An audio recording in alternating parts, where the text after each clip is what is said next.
Disabling two-factor authentication can help simplify your login process, but it's important to consider the security implications.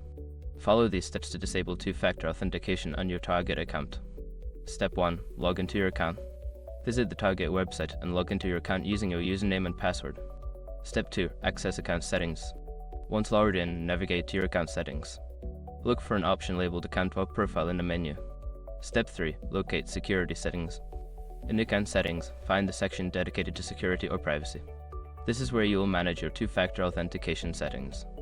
Step 4. Disable two-factor authentication.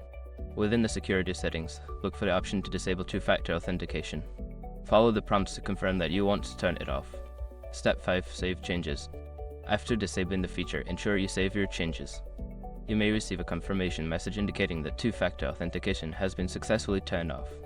Remember to review your account security regularly to keep your information safe.